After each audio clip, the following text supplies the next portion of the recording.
Hello everyone! We are starting a free open lecture on our Discord. All our lectures are held weekly without breaks.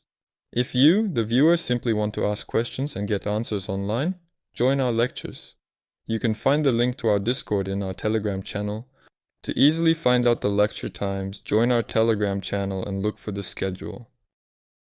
Today we will talk about algorithm complexity and asymptotic complexity. Lecture number 3.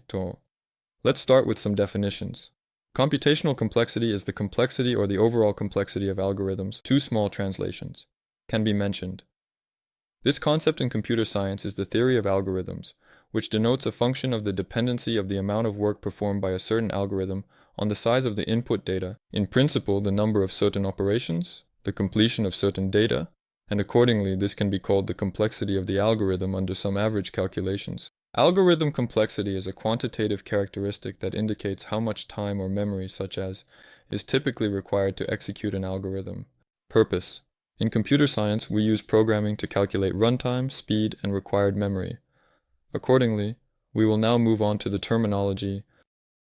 In computational terminology, one can say that the complexity of an algorithm, based on the definition, is the memory used divided by the runtime of the algorithm, or the time spent that we have. Accordingly, it is important to remember that in C++ and Python, in 1 second, C++ performs 6 times 10 to the 8th operations, or more commonly just 10 to the 8th, although this is mentioned differently in various places, sometimes as 6 times 10 to the 8th, sometimes as 10 to the 8th, with a small difference, and in Python, in 1 second, it is about 10 to the 7th.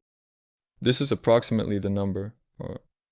It is clear that all these numbers are not super accurate, but for calculating algorithm complexity. These values are used to make calculations based on such data. Accordingly, T of n will denote the required time for the algorithm or the time constraint of the algorithm, such as, for example. Accordingly, O of m, or O of memory, where memory translates to memory, is the worst case memory usage. So of T, or O of time, where T is the worst case time required for the algorithm. Want to become a great programmer? Subscribe to our Telegram channel. So accordingly, let's move on. We have some ut and tot, the complexity in terms of allocated time. TOT is the amount of time allocated to us, and OOT is what we have calculated as required for the algorithm.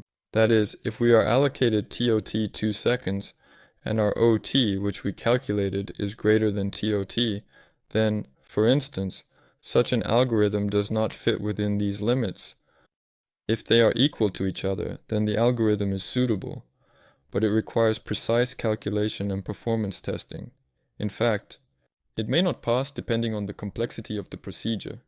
For example, if there is some kind of division using long arithmetic, which, to put it mildly, does not work quickly, then such an operation can be called heavy, at least in relative terms, unlike simply subtracting 1 from some result. Subtracting 1 is much easier than some kind of division in long arithmetic. In general, subtracting 1 is much easier than some kind of division in long arithmetic, in relative terms. Here, performance testing is naturally required to see if it will pass or not. Accordingly, if we are allocated to at n 2 seconds, and t is less than t at n, then the algorithm is suitable. Since we have the most complex scenario, which is somewhat less than the allocated time, this scenario will definitely pass. So, in principle, there can be 3 cases in terms of time. Accordingly, OATM is the complexity in terms of memory. Here, it is important to understand that if we are allocated, for example, a certain amount of memory, in this case, 256 megabytes, and we need to store 10 circumflex 9 cells of type double, and I remind you that double weighs 8 bytes in C++, the question is whether we have enough memory. For storage, accordingly, if we take this data, understand that we have approximately 10 to the 9th cells in total, each cell weighs about 8 bytes, multiply this, we get 8 times 10 to the 9th bytes. Accordingly, to convert this to megabytes, we need to compare it with this number, so we convert it to megabytes. We divide by 1024, divide by 1024 again, and we get 7,629 megabytes. Well, if we basically round it, we can understand 7,629 even.